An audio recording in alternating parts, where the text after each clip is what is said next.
Le matin du 16 juin 1992, dans un pavillon cossu de Neuilly-sur-Seine, une commune huppée des Hauts-de-Seine, Élise Dubois, une jeune femme de 28 ans s'est volatilisée sans laisser de traces.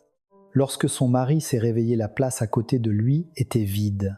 Elle n'était ni dans la cuisine, ni dans le salon, ni dans la salle de bain. En ouvrant l'armoire, il constata que plusieurs de ses tenues avaient disparu. Le sceau personnel et le livret d'épargne qui se trouvaient dans le tiroir de la coiffeuse étaient également introuvables. Cependant, sur le bureau, un seul objet était resté, un journal intime à la couverture bleu ouvert. Il était à la dernière page, daté du 14 juin. « J'ai vu la femme de mon mari, j'en ai parlé à ma belle-mère, elle m'a dit de prendre sur moi, mais je n'en peux plus. » Le journal s'arrêtait là. Le mari a immédiatement prévenu la police. Le 6 juin 1992 à 11h du matin, une déclaration de disparition a été enregistrée au commissariat de Neuilly-sur-Seine. Lorsque la police est arrivée, la belle-mère était d'un calme olympien. « Je pense que ma belle-fille est partie de la maison sous le choc de l'infidélité de son mari. Elle reviendra dans quelques jours. » En vérifiant les relevés bancaires, on a découvert qu'un retrait de 4 000 francs avait été effectué sur le compte au nom d'Élise le 15 juin vers 15h. La police a conclu à une fugue. Cependant, les parents d'Élise n'y croyaient pas. « Notre fille n'est absolument pas comme ça. Peu importe la difficulté de la situation, elle n'est pas du genre à quitter la maison sans un mot.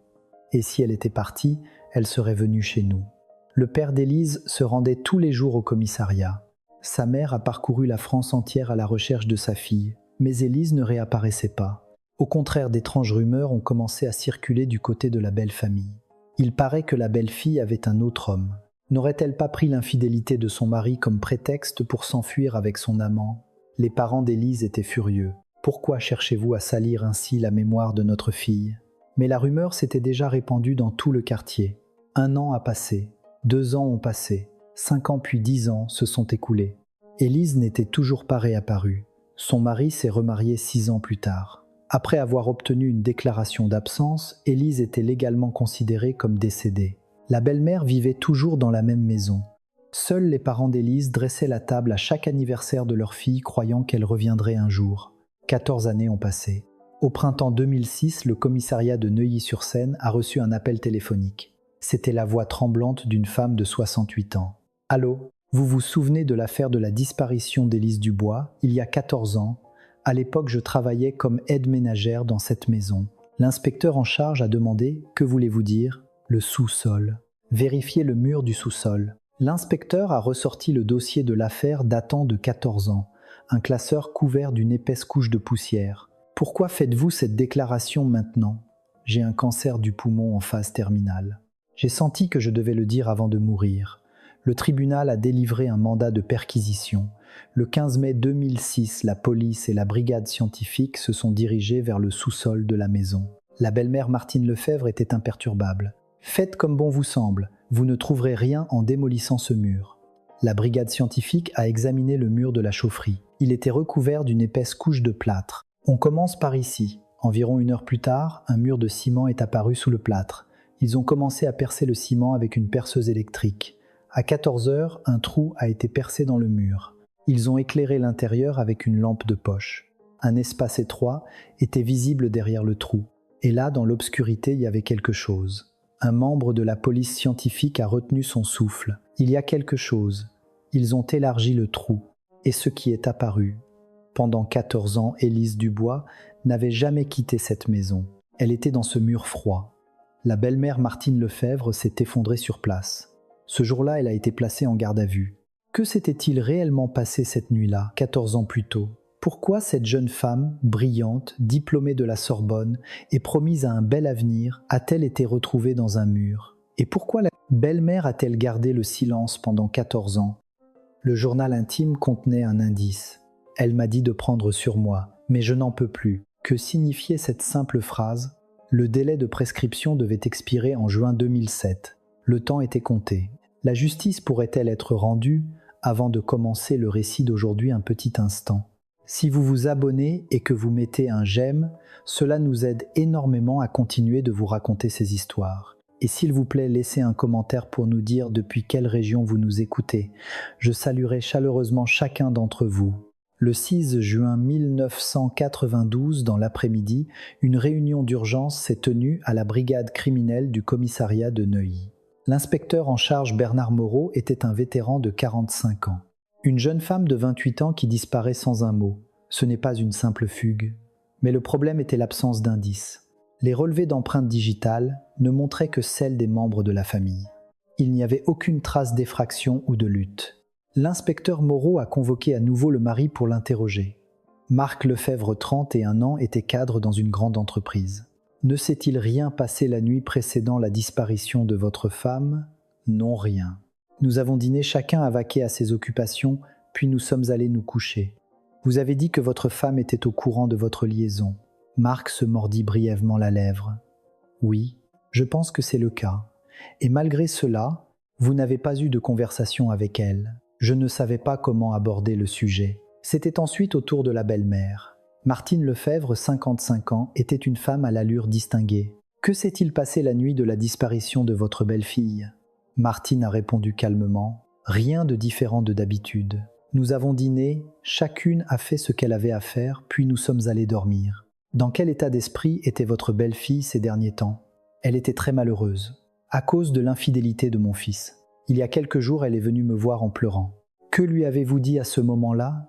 Je lui ai dit de prendre sur elle, de ne pas envisager le divorce. La police a commencé son enquête de terrain. Ils ont fait le tour des commerces du quartier un par un. Ils ont montré la photo d'Élise et posé des questions, mais aucun témoin ne s'est manifesté. Ils ont contacté les compagnies de taxi, mais sans succès. Comment voulez-vous qu'on se souvienne de quelques clients pris en charge cette nuit-là ? Ils se sont rendus à la banque. L'agence où 4 000 francs avaient été retirés du compte d'Élise. Le 15 juin vers 15 h, vous souvenez-vous de la personne qui est venue avec ce livret d'épargne ? L'employé a secoué la tête. Il est impossible de se souvenir de chaque personne. Comment vérifiez-vous s'il s'agit bien du titulaire du compte ? Si le sceau est apposé et que la personne apporte le livret, nous considérons que c'est le titulaire. Cela signifiait que quelqu'un aurait pu prendre le sceau et le livret d'Élise pour retirer de l'argent. Ils ont rencontré les amis d'Élise. Ses camarades d'université disaient toutes la même chose. Élise n'est absolument pas du genre à disparaître comme ça. Élise m'a appelé il y a 3 jours. Elle m'a dit que son mari la trompait et que sa belle-mère lui avait dit de supporter. Elle m'a demandé « Qu'est-ce que je dois faire ?» Et qu'avez-vous répondu ? Je lui ai dit de lui tenir tête avec assurance. Elle m'a alors répondu « Je crois que c'est ce que je vais faire. » L'inspecteur Moreau est retourné chez la belle famille. Il a décidé d'inspecter la maison plus minutieusement. L'inspecteur a fouillé chaque recoin de la maison. Le salon, la cuisine, la salle de bain, et il est même descendu au sous-sol. Le sous-sol était spacieux. Il servait de chaufferie et de débarras. Sur un mur, des outils étaient accrochés et de l'autre côté, un fatras d'objets divers était empilé. « Quand avez-vous fait des travaux ici ?» Martine a répondu « Il y a environ 1 mois. La chaudière était en panne, nous l'avons remplacée par une neuve. Avez-vous refait le mur à ce moment-là ? Oui. Les travaux ont un peu abîmé le mur, alors nous l'avons refait avec du plâtre. L'inspecteur Moreau a tapoté le mur. Rien ne semblait particulièrement suspect. De retour au commissariat, il a appelé l'entreprise de chauffage. Avez-vous bien fait des travaux chez Madame Martine Lefebvre à Neuilly-sur-Seine ? Oui, tout à fait. Nous avons remplacé la chaudière. Avez-vous aussi refait le mur ? Le mur, non. Nous n'avons remplacé que la chaudière. L'inspecteur Moreau a plissé les yeux. Vous en êtes certain ? Absolument. Nous sommes des spécialistes en plomberie et chauffage, pas une entreprise de rénovation. La belle-mère avait dit que l'entreprise de chauffage avait refait le mur. Mais l'entreprise affirmait n'avoir remplacé que la chaudière. Quelqu'un mentait-il ? L'inspecteur Moreau est retourné chez la belle famille. Cette fois, il a rencontré Martine seule. L'entreprise de chauffage dit ne pas avoir touché au mur. Martine a semblé déconcertée un instant. Mais elle a vite retrouvé son calme. « Ah, vraiment, alors j'ai dû me tromper. » « Alors qui a refait le mur ? Voyons, j'ai dû le faire moi-même. Le mur était sale, j'ai dû mettre un peu de plâtre. Vous l'avez fait vous-même ? Oui, je me débrouille un peu pour ce genre de choses. Quand il y a de petites réparations à faire dans la maison, j'ai l'habitude de les faire moi-même. » L'inspecteur Moreau ne pouvait pas insister davantage. Il en a discuté avec un collègue. « On devrait peut-être démolir le mur du sous-sol. On obtiendra un mandat. Sans preuve, le simple fait qu'elle ait refait le mur ne suffira pas. » Finalement, la perquisition du sous-sol n'a pas eu lieu. Pendant ce temps, du côté de la belle famille, d'autres rumeurs commençaient à se propager. Il paraît qu'Élise Dubois avait des mœurs légères. N'aurait-elle pas profité de l'infidélité de son mari pour s'enfuir avec son propre amant? Cette rumeur s'est répandue comme une traînée de poudre. En entendant cela, la famille d'Élise était furieuse. Son père s'est rendu directement chez la belle famille. Qu'est-ce que c'est que cette mascarade? Avez-vous décidé de la salir à ce point? Martine a répondu avec détachement. Avez-vous des preuves? Comment puis-je empêcher les gens de parler? La famille d'Élise a commencé ses propres recherches. Ils ont cherché pendant près d'un mois mais n'ont rien trouvé. L'enquête de police s'est également enlisée. 2 mois après la disparition, d'autres affaires sont venues s'accumuler. Nous étions en août 1992. La mère d'Élise se rendait tous les jours au commissariat pour supplier « S'il vous plaît, retrouvez ma fille ». L'inspecteur Moreau se sentait coupable. Un jour, un témoignage inattendu est arrivé. L'aide ménagère qui avait travaillé chez la belle famille s'est présentée au commissariat. C'était Monique Petit, une femme de 52 ans. « Excusez-moi, je suis celle qui travaillait chez Madame Martine Lefebvre. J'ai vu quelque chose d'étrange. » L'inspecteur Moreau s'est penché en avant. « Qu'avez-vous vu ?» C'était vers la mi-juin. Madame m'a dit de ne pas descendre au sous-sol, qu'il y avait des travaux. Et ensuite, j'y suis retourné environ une semaine plus tard. Je suis descendu au sous-sol et le mur de la chaufferie était fraîchement plâtré. On aurait dit que le plâtre venait d'être appliqué, mais c'était un peu irrégulier. Ça ne ressemblait pas au travail d'un professionnel. Avez-vous posé la question à madame? Oui, j'ai demandé qui avait refait le mur. Elle m'a répondu que c'était l'entreprise de travaux. Est-ce que c'est ça qui est étrange? Monique a hoché la tête. J'ai vu les ouvriers de la chaudière. Ils n'ont fait que réparer la chaudière avant de partir. L'inspecteur Moreau est retourné chez la belle famille. L'aide ménagère Monique Petit a témoigné. Elle dit que vous avez refait le mur du sous-sol juste après la disparition de votre belle-fille. Martine était toujours aussi imperturbable. Et alors, refaire un mur est un crime. N'y aurait-il rien derrière ce mur par hasard? Martine a ricané. Quel roman vous inventez? Si vous voulez le démolir, apportez un mandat. L'inspecteur Moreau n'avait plus rien à dire. L'enquête s'est arrêtée là. L'année 1992 s'est terminée. Élise n'était toujours pas réapparue et l'affaire a été classée sans suite. 3 ans ont passé. Les parents d'Élise vieillissaient. Chaque année à l'anniversaire d'Élise, ils dressaient une petite table, croyant que leur fille reviendrait un jour. Mais Élise n'est jamais revenue. L'année 1998 est arrivée. 6 ans s'étaient écoulés depuis sa disparition. Marc s'est remarié, avec une collègue de bureau de 26 ans.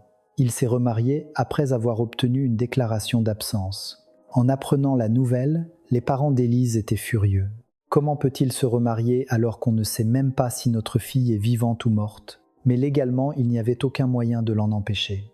Élise était légalement une personne décédée. L'an 2000 est arrivé. Un nouveau millénaire a commencé. 2002, 2003, 2004 ont passé. L'année 2005 est arrivée. C'était la 13e année de sa disparition.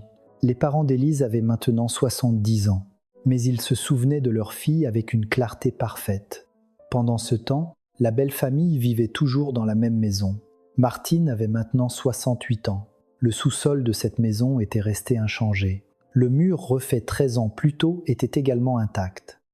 L'aide ménagère Monique Petit avait quitté cette maison depuis longtemps. Elle avait démissionné en 1993. Depuis, Monique a travaillé dans d'autres maisons, mais parfois, elle repensait à ce mur. À l'hiver 2005, Monique a passé un examen médical à l'hôpital. Les résultats n'étaient pas bons. Des examens plus approfondis ont révélé un cancer du poumon. Il était déjà au stade 3. Cette nuit-là, Monique n'a pas pu dormir. À l'approche de la mort, elle avait beaucoup de regrets. L'un d'eux était ce mur 13 ans plus tôt. Si seulement j'avais insisté davantage auprès de la police à l'époque. L'année 2006 a commencé. Monique a commencé la chimiothérapie, mais les effets étaient minimes. Le médecin lui a dit qu'il lui restait entre 6 mois et 1 an à vivre. Monique a pris une décision. Je dois soulager ma conscience avant de mourir. En avril 2006, Monique s'est rendue au commissariat de Neuilly-sur-Seine. C'était la première fois en 13 ans. En 1992, elle a été effacée du monde. Était-ce le scénario parfait de sa belle famille, ou était-elle vraiment partie?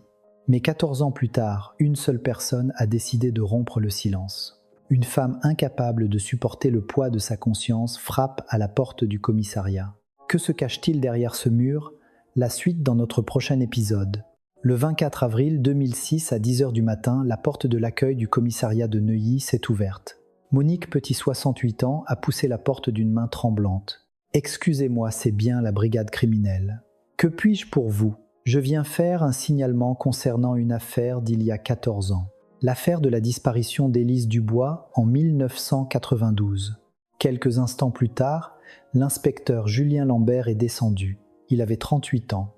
Vous avez dit une affaire de disparition de 1992. Monique a commencé à raconter lentement son histoire. Le fait qu'elle ait été l'aide ménagère de la maison. Le mur du sous-sol qui avait été refait. Le fait qu'elle l'ait signalé à la police à l'époque, mais que cela n'ait mené à rien. Et pourquoi venez-vous maintenant ? Monique a eu les larmes aux yeux. Il ne me reste plus beaucoup de temps à vivre. J'ai un cancer du poumon en phase terminale. Si je ne dis pas ça avant de mourir, je le regretterai toute ma vie. Êtes-vous convaincu qu'il y a quelque chose derrière ce mur ? Je ne peux pas l'affirmer, mais c'était étrange. Le fait que le mur ait été refait juste après la disparition de la belle-fille. L'inspecteur Lambert a fouillé dans les anciennes archives.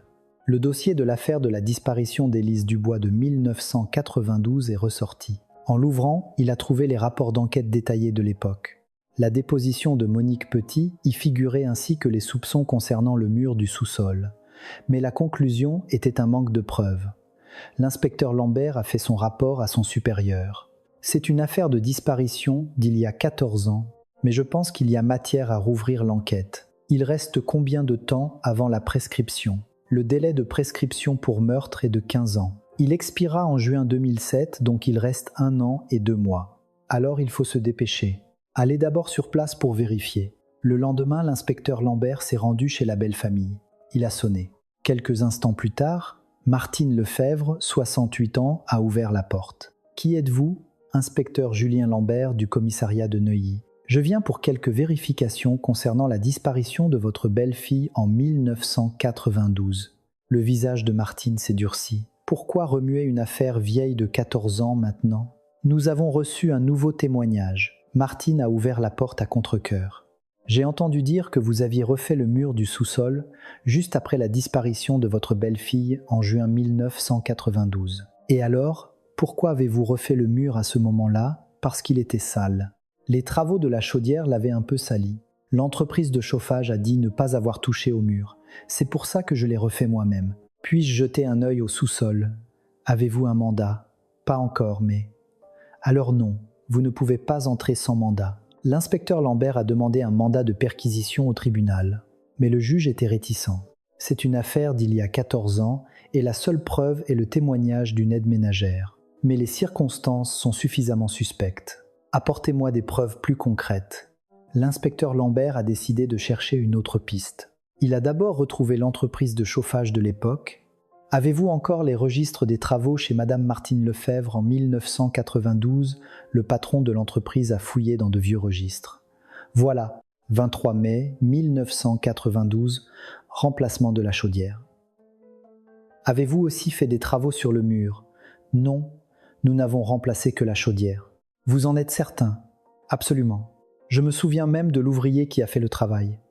Fort de ce témoignage, l'inspecteur Lambert a de nouveau demandé un mandat. L'entreprise de chauffage a clairement déclaré ne pas avoir touché au mur. Or, la propriétaire a menti en disant que c'était l'entreprise qui l'avait fait.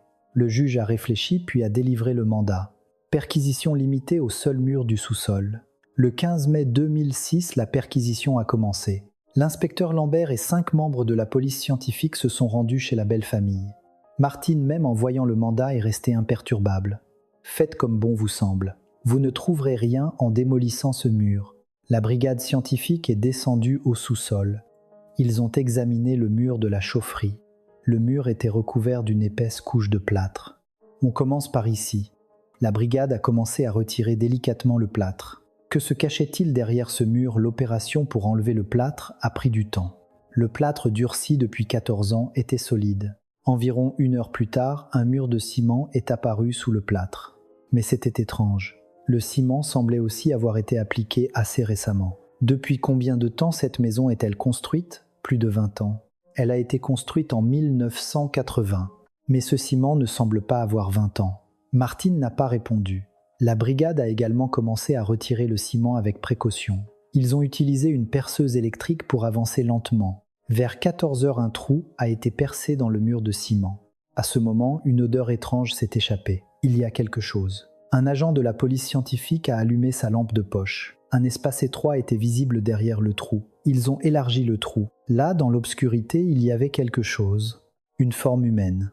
L'inspecteur Lambert a eu l'impression que son cœur s'arrêtait. Élargissez-le prudemment. Ils ont démoli davantage le mur. Ce qui est apparu était le corps momifié d'une femme. Ses vêtements étaient encore là. Une robe à motifs floraux. Un serre-tête en plastique était encore dans ses cheveux. Grâce à l'espace clos, la décomposition avait été remplacée par une momification. L'inspecteur Lambert a immédiatement prévenu son supérieur. Corps découvert. Probablement une femme. Martine s'est effondrée sur place. Son visage était blême. « Madame Lefebvre, qu'est-ce que c'est que ça ?»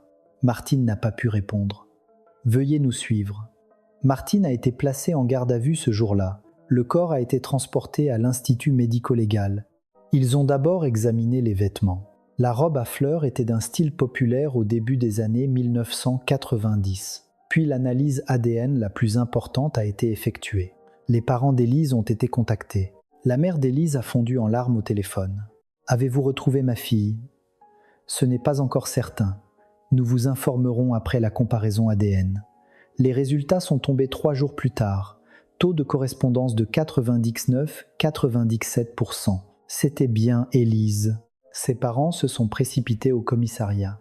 La mère d'Élise s'est effondrée sur le sol en pleurant. « Ma fille, elle était là pendant 14 ans. » Le père d'Élise a frappé le mur de son poing. « Ma fille était juste là. » Martine a été placée en détention provisoire. Le premier interrogatoire a commencé. « Madame Lefebvre, le corps de votre belle-fille a été retrouvé dans le mur. Comment expliquez-vous cela ?» Martine est restée silencieuse un long moment. Puis elle a lentement ouvert la bouche. « Je ne sais pas. » « Que ne savez-vous pas ? Je ne sais pas qui a fait ça. » L'interrogatoire tournait en rond. Le fils Marc a également été convoqué. Il avait maintenant 45 ans. « Savez-vous que votre mère a été arrêtée ? Je n'arrive pas à y croire. Ma mère ne ferait jamais une chose pareille. Où étiez-vous la nuit du 15 juin 1992 ? J'étais à la maison.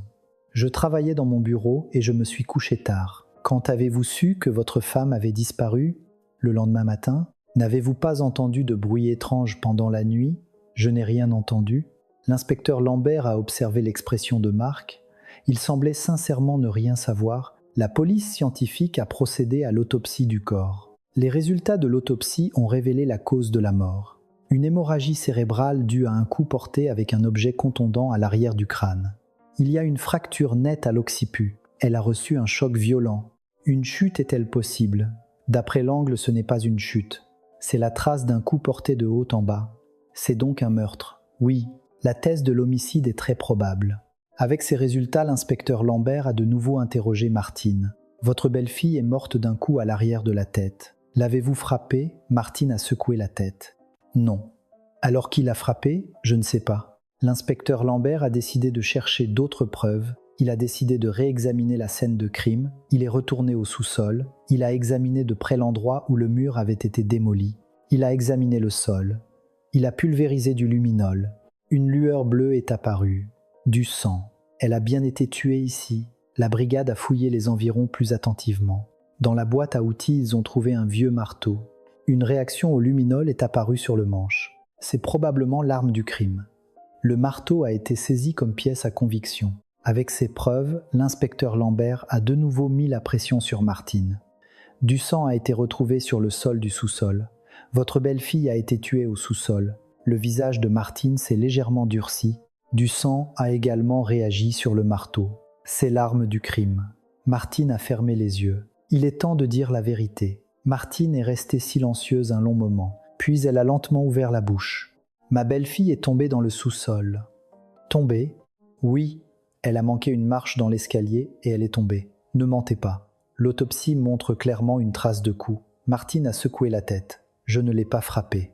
Si elle est tombée, pourquoi n'avez-vous pas appelé les secours ? J'ai paniqué, je ne savais pas quoi faire. Et c'est pour ça que vous l'avez cachée dans le mur. Martine n'a pas répondu. L'interrogatoire s'est poursuivi, mais Martine n'a plus dit un mot. Retrouvée dans un mur après 14 ans, la belle-mère prétend que c'était un accident. Mais est-ce vraiment le cas ? Le sous-sol recelait encore une autre preuve non révélée. Une preuve qui allait complètement renverser la vérité sur cette affaire. En juin 2006, le parquet s'est saisi de l'enquête. La procureure en charge était Hélène Fournier, une femme de 39 ans. Les preuves sont suffisantes, mais la suspecte nie le meurtre avec préméditation. Il faut réexaminer le journal intime. La police a ressorti le journal d'Élise du scellé des preuves de 1992. La procureure Fournier a lu le journal du début à la fin. La plupart du temps, il s'agissait de la vie quotidienne ordinaire. Au début du mariage, les entrées étaient heureuses. Mais l'ambiance a changé quelques mois avant. Mon mari rentre tard ces derniers temps. Hier soir encore, il est rentré à l'aube. Il sentait l'alcool. Et en juin, la situation s'est aggravée. 5 juin. J'ai suivi mon mari. Il a retrouvé une femme devant un hôtel près de la place de l'Étoile. Je les ai vus s'embrasser. Je suis sous le choc. 7 juin. J'ai pleuré toute la nuit. Que dois-je faire ? 13 juin. J'ai parlé à ma belle-mère. Je lui ai dit que je savais pour la liaison de mon mari. Elle m'a dit de prendre sur moi. Mais je ne peux pas. 14 juin. J'ai reparlé à ma belle-mère. Je lui ai dit que je voulais divorcer. Son visage s'est durci. Elle m'a demandé si j'avais l'intention de jeter l'opprobre sur notre famille. J'ai répondu que ma vie était plus importante. Le journal s'arrêtait là. La procureure Fournier a relu ce passage plusieurs fois. La belle-fille a disparu le lendemain du jour où elle a annoncé son intention de divorcer. Est-ce une coïncidence? Le mobile est clair. La belle-mère a essayé d'empêcher le divorce de sa belle-fille. Il faut la confronter à nouveau avec le journal intime. La procureure Fournier a de nouveau interrogé Martine. Madame Lefebvre, vous avez lu le journal intime de votre belle-fille, n'est-ce pas? Je l'ai vu juste après sa disparition.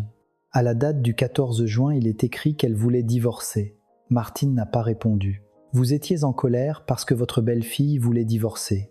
Non, ne mentez pas. Le journal dit que vous vous êtes mise en colère. Martine est restée silencieuse un instant, puis a dit « C'est vrai que j'étais en colère, mais je n'avais pas l'intention de la tuer. Alors qu'aviez-vous l'intention de faire? La convaincre. De ne pas divorcer. Au sous-sol. J'ai demandé à ma belle-fille de descendre au sous-sol pour parler tranquillement. Et ensuite, ma belle-fille était intraitable. Elle voulait absolument divorcer.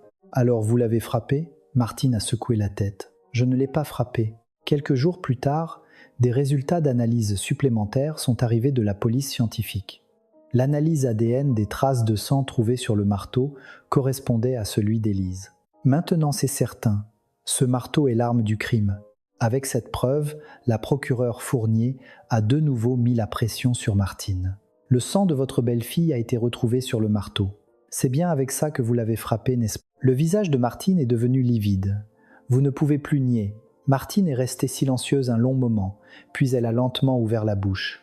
Ma belle-fille était trop têtue. Elle voulait absolument divorcer. Ma belle-fille s'est mise à crier. J'ai paniqué. Alors vous l'avez arrêtée. Il y avait une boîte à outils à côté.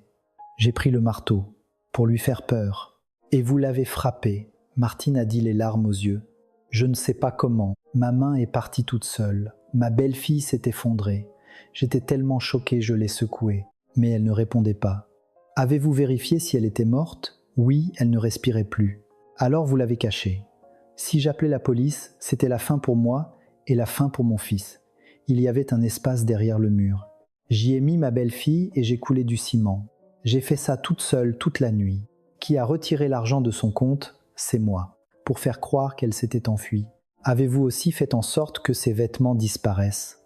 Oui, j'ai brûlé quelques-unes de ses tenues. La procureure Fournier a mis Martine en examen pour meurtre et recel de cadavres. En juillet 2006, le procès a commencé. Le 20 juillet 2006, la 12e chambre correctionnelle du tribunal de grande instance de Nanterre a ouvert ses portes. Au banc des juges, 3 magistrats d'une 50aine d'années étaient assis. Au banc du ministère public, la procureure Hélène Fournier. Au banc des accusés, Martine Lefebvre. Sur les bancs du public, les parents d'Élise étaient assis. L'audience concernant l'affaire de meurtre et recel de cadavres contre l'accusée Martine Lefebvre est ouverte. La voix du président du tribunal a résonné dans la salle. Madame la procureure, veuillez lire l'acte d'accusation. La procureure Fournier s'est levée. L'accusée Martine Lefebvre est poursuivie pour avoir, dans la nuit du 15 juin 1992 vers 22h, à son domicile de Neuilly-sur-Seine, au sous-sol, assassiné sa belle-fille Élise Dubois en la frappant à l'arrière du crâne avec un marteau, puis pour avoir dissimuler le corps dans un mur du sous-sol, l'avoir recouvert de ciment et de plâtre et avoir ainsi dissimulé son crime pendant 14 ans. Un murmure s'est élevé des bancs du public. C'était le son des sanglots de la mère d'Élise. « Accusé, et reconnaissez-vous les faits qui vous sont reprochés ?» Martine s'est lentement levée. « Je ne les reconnais qu'en partie. »« Quelle partie niez-vous ? Je n'avais pas l'intention de la tuer. C'était un accident. » Le président a hoché la tête. Maître des observations, l'avocat de Martine s'est levé. L'accusé a provoqué un accident de manière involontaire au cours d'une tentative de persuasion de sa belle-fille. Ce n'est pas un meurtre prémédité. Madame la procureure, prouvez-le. La procureure Fournier a sorti les documents qu'elle avait préparés. Tout d'abord, je soumets le journal intime de la victime Élise Dubois. Le journal a été présenté comme pièce à conviction. La procureure a lu le passage clé. Il s'agit de l'entrée du 14 juin 1992. J'ai reparlé à ma belle-mère. Je lui ai dit que je voulais divorcer. Son visage s'est durci. Elle m'a demandé si j'avais l'intention de jeter l'opprobre sur notre famille. La victime a clairement exprimé son intention de divorcer et l'accusée en a été furieuse. Le lendemain, la victime a été assassinée. Est-ce une coïncidence ? L'avocat a répliqué. C'est un événement qui s'est produit de manière involontaire lors d'une conversation avec sa belle-fille. Pas de préméditation. La procureure Fournier a élevé la voix. L'accusée a parfaitement dissimulé les preuves juste après le meurtre. Elle a caché le corps dans un mur, a maquillé la scène en fugue en retirant de l'argent du compte et a brûlé les vêtements de sa belle-fille. Est-ce un acte involontaire ? Le public a murmuré. De plus, l'accusée a répandu des rumeurs malveillantes sur sa belle-fille. Elle a sali l'honneur de la victime avec la fausse rumeur selon laquelle elle se serait enfuie avec un amant. Martine a baissé la tête. Le président a demandé. « Accusé, est-ce un fait ? Je n'ai pas répandu la rumeur moi-même. Mais la rumeur ne s'est-elle pas propagée par l'intermédiaire de vos connaissances ?» Martine n'a pas pu répondre. La procureure Fournier a présenté la preuve suivante. Le rapport d'autopsie de l'Institut médico-légal. La victime est décédée d'une hémorragie cérébrale après avoir été frappée à l'arrière du crâne avec un marteau. L'analyse de l'angle du cou confirme qu'il a été porté avec force de haut en bas, ce qui signifie que ce n'est pas une chute. Chiyé, c'est exact. L'avocat a soulevé une objection. Il est possible que l'accusé ait accidentellement brandi le marteau lors d'une lutte avec sa belle-fille. Accidentellement, l'arrière du crâne a été frappé avec précision. La tension était palpable dans la salle d'audience. Le président a demandé à Martine. Accusé, décrivez la situation de l'époque. Martine a lentement ouvert la bouche. J'ai demandé à ma belle-fille de descendre au sous-sol pour parler tranquillement. J'ai essayé de la convaincre de ne pas divorcer, mais elle n'a pas voulu m'écouter. Et alors, ma belle-fille s'est mise à crier. J'ai paniqué. Il y avait une boîte à outils à côté. J'ai pris le marteau. Pourquoi avez-vous pris le marteau ? Pour lui faire peur. Et vous l'avez frappé à l'arrière de la tête. Je ne sais pas comment, ma main est partie toute seule. Ma belle-fille s'est effondrée et j'étais terrifié. Avez-vous vérifié si elle était morte ? Oui, elle ne respirait plus. Et qu'avez-vous fait ? Si j'appelais la police, c'était la fin pour moi et la fin pour mon fils. Alors j'ai décidé de la cacher. Comment l'avez-vous cachée ? Il y avait un espace derrière le mur. J'y ai mis ma belle-fille et j'ai coulé du ciment. J'ai travaillé seul toute la nuit. Un soupir s'est fait entendre des bancs du public. Le président a demandé « Est-ce aussi vous qui avez retiré l'argent du compte ?» Oui, pour faire croire que ma belle-fille s'était enfuie. Vous êtes-vous aussi débarrassé des vêtements de votre belle-fille ? Oui, j'en ai brûlé quelques-uns. Le président a hoché la tête. Continuez. La procureure Fournier a appelé le témoin suivant. J'appelle à la barre. L'aide ménagère Madame Monique Petit. Quelques instants plus tard, Monique s'est présentée à la barre des témoins. Atteinte d'un cancer du poumon, elle était très amaigrie. Témoin, vous souvenez-vous de l'année 1992 ? Oui, je m'en souviens. Qu'avez-vous vu ? Le mur du sous-sol était fraîchement plâtré, de manière maladroite, comme s'il avait été refait à la hâte. Avez-vous posé la question à l'accusée ? Oui. Elle m'a dit que c'était l'entreprise de travaux qui l'avait fait. Mais l'entreprise a dit que ce n'était pas elle, n'est-ce pas ? Oui, j'ai aussi vu les ouvriers de l'entreprise. Ils n'ont fait que réparer la chaudière. Témoin, pourquoi avez-vous attendu 14 ans pour le signaler ? Monique a eu les larmes aux yeux. J'ai un cancer du poumon en phase terminale. Je voulais soulager ma conscience avant de mourir. La procureure Fournier a hoché la tête. Je n'ai plus de questions. L'avocat a procédé au contre-interrogatoire. Témoin, étiez-vous certaine qu'il y avait quelque chose derrière le mur ? Je ne pouvais pas en être certaine, mais c'était suspect. L'audition du témoin était terminée. Le témoin suivant était le médecin légiste de la police scientifique, un expert d'une 50aine d'années. Témoin, veuillez expliquer les résultats de l'autopsie.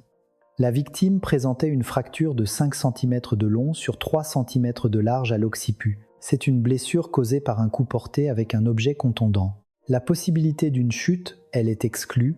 L'angle du cou est d'environ 60 degrés de haut en bas. Cela signifie donc que quelqu'un l'a frappé. Oui, et avec une force considérable. L'avocat a procédé au contre-interrogatoire. Alors, ne pourrait-on pas avoir brandi le marteau par erreur ? Vu l'angle et l'emplacement, il est difficile de croire à une erreur. L'audition du témoin terminée, ce fut au tour de la famille de la victime de s'exprimer. Le père d'Élise s'est présenté à la barre. C'était un vieil homme de 75 ans. « Monsieur le Président, notre fille était une enfant adorable. Sa voix tremblait. Diplômée de la Sorbonne, elle avait un bon travail et s'occupait bien de ses beaux-parents. Une telle fille a perdu la vie simplement parce qu'elle a dit vouloir divorcer. Pendant 14 ans, nous avons cherché notre fille partout, mais elle était juste là dans le sous-sol de cette maison. L'accusée, non contente d'avoir tué notre fille, a également sali sa mémoire. Le père d'Élise a regardé Martine droit dans les yeux. « Monsieur le Président, s'il vous plaît, infligez-lui une punition sévère. » Il a profondément incliné la tête et est retourné à sa place. C'était ensuite au tour de la mère d'Élise. La vieille femme de 73 ans semblait avoir du mal à marcher. « Monsieur le Président, sa voix tremblait tellement qu'elle ne parvenait pas à parler correctement. Notre Élise était une fille si gentille. Les larmes coulaient sur ses joues. Pendant 14 ans, à chaque anniversaire de ma fille, j'ai dressé la table pour elle. Mais elle était dans un mur froid. » La mère d'Élise n'a pas pu continuer. Le président a dit doucement « Vous pouvez retourner à votre place ». La salle d'audience est devenue silencieuse un instant. Le président a demandé à Martine « Accusé, souhaitez-vous faire une dernière déclaration ?» Martine s'est lentement levée. « Monsieur le Président, je n'avais pas l'intention de tuer ma belle-fille. J'étais juste inquiète que la vie de mon fils soit ruinée. Mais ma belle-fille n'a pas voulu m'écouter. Cacher le corps était une erreur de ma part. Mais à ce moment-là, j'ai paniqué. Pendant 14 ans, j'ai souffert aussi. Je faisais des cauchemars toutes les nuits. » Martine a baissé la tête. « Je suis désolée pour les parents de la victime, mais je suis aussi une mère. Je voulais juste protéger mon fils. » Un soupir rauque s'est fait entendre des bancs du public. Le président a dit « Avez-vous terminé votre dernière déclaration ?» « Oui, j'ai terminé. » C'était maintenant au tour de la procureure de faire son réquisitoire. La procureure Fournier s'est levée. « Monsieur le Président, cette affaire n'est pas un simple meurtre. » Sa voix était pleine de force. L'accusée, après avoir assassiné sa belle-fille, a parfaitement dissimulé son crime pendant 14 ans. Elle a caché le corps dans un mur, maquillé la scène en fugue et a même répandu des rumeurs malveillantes. L'accusée prétend encore que c'était un accident, mais les preuves disent le contraire. L'accusé dit avoir voulu protéger son fils. Mais cela peut-il justifier un meurtre ? La belle-fille était aussi la fille de quelqu'un. La victime a simplement dit qu'elle voulait divorcer. Elle a simplement dit qu'elle voulait choisir sa propre vie. Le public est devenu silencieux. Ce qui est encore plus odieux, c'est d'avoir sali la mémoire de la victime. Pendant 14 ans, la victime a été considérée comme une femme aux mœurs légères. Les parents de la victime ont cherché leur fille pendant 14 ans, mais elle n'avait jamais quitté cette maison. La procureure Fournier a regardé Martine. L'accusée ne regrette rien. Elle continue de justifier ses actes. Monsieur le Président, il restait moins d'1 an avant l'expiration du délai de prescription pour cette affaire. Si Madame Monique Petit n'avait pas écouté sa conscience, l'accusé n'aurait jamais été puni. Mais heureusement, la vérité a éclaté. Il est maintenant temps de rendre la justice. La procureure Fournier a élevé la voix. Le ministère public requiert la réclusion criminelle à perpétuité contre l'accusée Martine Lefebvre. La procureure s'est assise. C'était au tour de l'avocat de la défense. Monsieur le Président, l'accusée est déjà une femme de 68 ans. Sa santé est fragile et il ne lui reste plus beaucoup d'années à vivre. Il est vrai que l'accusée a commis un crime, mais ce n'était pas prémédité. L'accusée a également souffert pendant 14 ans. Elle a déjà subi une punition psychologique suffisante. L'accusée a été une citoyenne honnête toute sa vie sans casier judiciaire. Je vous prie de bien vouloir en tenir compte. L'avocat s'est assis. Le président a dit « L'audience est levée pour aujourd'hui. La date du jugement sera communiquée ultérieurement. Le procès était terminé. Quel verdict le tribunal allait-il rendre ? Le 3 novembre 2006, le verdict a été rendu. La salle d'audience était comble, plusieurs journalistes étaient également présents, les parents d'Élise étaient assis au premier rang. À 10h, les juges sont entrés. Le jugement dans l'affaire contre l'accusée Martine Lefèvre va être prononcé. La voix du président a résonné dans la salle. Tout d'abord, nous allons résumer les faits de l'affaire. Le président a commencé à lire le jugement. Dans la nuit du 15 juin 1992, l'accusé, apprenant l'intention de sa belle-fille Élise Dubois de divorcer, l'a fait venir au sous-sol pour l'en dissuader. Là, après avoir échoué à la convaincre, elle l'a assassinée en la frappant à l'arrière du crâne avec un marteau. Immédiatement après son crime, l'accusé a dissimulé le corps dans un mur du sous-sol, l'a recouvert de ciment et de plâtre, et a ainsi dissimulé son crime pendant 14 ans. De plus, elle a retiré de l'argent du compte de la victime et a brûlé ses vêtements pour maquiller la scène en fugue et a répandu des rumeurs malveillantes pour salir la mémoire de la victime. Le président s'est arrêté un instant puis a continué. L'accusé prétend qu'il s'agissait d'un accident, mais le tribunal ne peut accepter cette version. Le visage de Martine s'est durci. Premièrement, la zone et l'angle du coup sont précis. Frapper l'occiput de haut en bas avec un angle de 60 degrés ne peut être considéré comme un acte involontaire. Deuxièmement, les actes de dissimulation des preuves juste après le crime étaient méticuleux. La dissimulation du corps, le maquillage en fugue, la propagation de rumeurs, toute une série d'actes qui démontrent une préméditation. Troisièmement, l'accusé ne s'est jamais rendu en 14 ans. La voix du président était pleine de force. Le tribunal considère que le crime de l'accusé est d'une extrême gravité. Le fait que la belle-fille ait dit « vouloir choisir sa propre vie ne peut être une raison de la tuer ». L'accusé dit avoir voulu protéger son fils, mais ce n'est qu'une excuse. Un murmure s'est fait entendre des bancs du public. C'était le son des sanglots de la mère d'Élise. De plus, l'accusé a infligé une souffrance indicible à la famille de la victime. Elle les a fait chercher leur fille pendant 14 ans et a même sali sa mémoire. L'accusé ne montre aucun signe de remords. Elle continue de justifier ses actes. Le président a tourné la page du jugement. Cependant, il y a des éléments que le tribunal prend en considération. Le fait que l'accusée soit âgée, qu'elle n'ait pas de casier judiciaire, et le fait qu'elle ait finalement avoué son crime. En tenant compte de toutes ces circonstances, nous rendons notre jugement. La salle d'audience est devenue silencieuse. Verdict. La voix du président a retenti. L'accusée Martine Lefèvre est condamnée à la réclusion criminelle à perpétuité pour meurtre et recel de cadavres. Une exclamation a éclaté des bancs du public. Le président a continué. Ce jugement se base sur le crime commis en 1992 avec un délai de prescription de 15 ans. La prescription devait expirer en juin 2007, mais la découverte du corps en mai 2006 et l'ouverture de l'information judiciaire ont permis que la sanction soit prononcée 6 mois avant l'expiration du délai. Le président a regardé Martine. L'accusé a peu être cru avoir commis un crime parfait pendant 14 ans. Mais la vérité finit toujours par éclater. La conscience d'une seule personne a permis de résoudre cette affaire.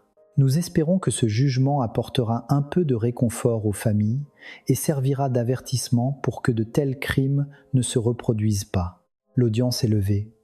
Couf, le président a frappé de son marteau. Martine s'est effondrée sur place. Les parents d'Élise se sont serrés dans les bras l'un de l'autre en pleurant. Après 14 ans, l'injustice subie par leur fille était enfin réparée. Des applaudissements ont éclaté ici et là dans le public. Martine a été emmenée hors de la salle d'audience par les gardes. À l'extérieur du tribunal, le père d'Élise s'est adressé aux journalistes. « Nous avons attendu 14 ans.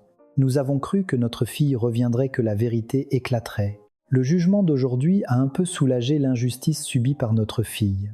La réclusion à perpétuité est un résultat juste à notre avis. Notre fille voulait simplement choisir sa propre vie. Nous espérons qu'une telle tragédie ne se reproduira plus jamais. » La mère d'Élise a ajouté quelques mots. « Nous remercions Madame Monique Petit. Si elle n'avait pas eu le courage, nous n'aurions jamais retrouvé notre fille. » Cet après-midi-là, les funérailles d'Élise ont eu lieu. Des funérailles dignes après 14 ans. Sur le portrait funéraire, Élise souriait radieusement. Elle avait toujours 28 ans. La mère d'Élise a caressé le portrait. « Élise, ma chérie, repose en paix maintenant. Maman est désolée de t'avoir retrouvée si tard. » Élise a été inhumée dans le caveau familial. Ses 14 années d'errance étaient terminées. Pendant ce temps, Monique a appris la nouvelle à l'hôpital. Elle a poussé un soupir de soulagement. Dieu soit loué, j'ai bien fait de parler. Monique est décédée 1 mois plus tard. Mais elle a pu fermer les yeux en paix, soulagée du poids sur sa conscience. En janvier 2007, l'appel de Martine a été rejeté. La réclusion à perpétuité a été confirmée. Martine a été incarcérée dans une prison pour femmes. Elle est entrée en prison à l'âge de 68 ans. Son fils Marc a coupé les ponts avec elle.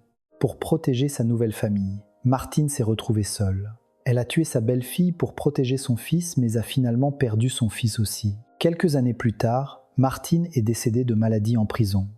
Sur la tombe d'Élise, il est écrit « À notre fille bien-aimée, Élise Dubois 1964 à 1992, revenue après 14 ans pour toujours à nos côtés ». Lorsque le membre le plus proche de la famille devient le bourreau le plus cruel, la tragédie ne s'efface pas avec le temps. Mais la vérité finit toujours par éclater. Cela a pris 14 ans, mais la justice a finalement été rendue. En juin 1992, une belle fille de 28 ans a annoncé son intention de divorcer. Sa belle-mère l'a fait venir au sous-sol, l'a tuée à coups de marteau et l'a cachée dans un mur. C'était un crime parfait pendant 14 ans. Mais la conscience d'une aide ménagère a révélé la vérité. Cette affaire nous fait beaucoup réfléchir. Combien de tragédies sont perpétrées au nom de la famille? La belle-mère a tué sa belle-fille sous prétexte de protéger son fils. Mais elle a finalement perdu son fils aussi et a fini sa vie seule en prison. La belle-fille voulait simplement choisir sa propre vie. Elle ne pouvait pas pardonner la trahison de son mari et voulait divorcer. Est-ce une faute? Mais le prix de ce choix a été la mort. Pendant 14 ans, ses parents ont cherché leur fille. Ils se sont rendus d'innombrables fois, au commissariat, ont parcouru le pays. Mais leur fille n'avait jamais quitté cette maison. Elle attendait ses parents dans un mur froid. Si Madame Monique Petit n'avait pas écouté sa conscience, que se serait-il passé? Martine n'aurait jamais été punie, le délai de prescription étant expiré. La vérité aurait été enterrée à jamais. Mais le courage d'une seule personne a tout changé. À l'approche de la mort, Monique a partagé ses soupçons de ce jour 14 ans plus tôt. Ce courage a sorti Élise du mur et a permis à la justice de triompher. À travers cette affaire, nous apprenons que la vérité finit toujours par éclater. Peu importe à quel point elle est bien cachée, peu importe le temps qui passe, la vérité finit toujours par voir le jour. Et que le nom de la famille ne peut pas tout justifier. Le prétexte de protéger son fils ne peut justifier un meurtre. L'honneur de la famille ne peut être plus important que la vie d'une personne. Élise repose maintenant en paix auprès de sa famille. Ses 14 années d'errance sont terminées. Bien que trop tard, l'injustice qu'elle a subie a été réparée. En écoutant cette histoire, à quoi avez-vous pensé? Avez-vous déjà entendu des histoires similaires, des conflits familiaux, des problèmes entre belle-mère et belle-fille, ou une vérité révélée après de longues années? Partagez vos pensées en commentaire. Je lirai attentivement chacun d'entre vous. Et n'oubliez pas de nous dire de quelle région vous nous avez écoutés, de Paris, de Marseille. Ou êtes-vous à l'étranger rencontrer ceux qui nous écoutent de toute la France et parfois du monde entier nous remplit de gratitude.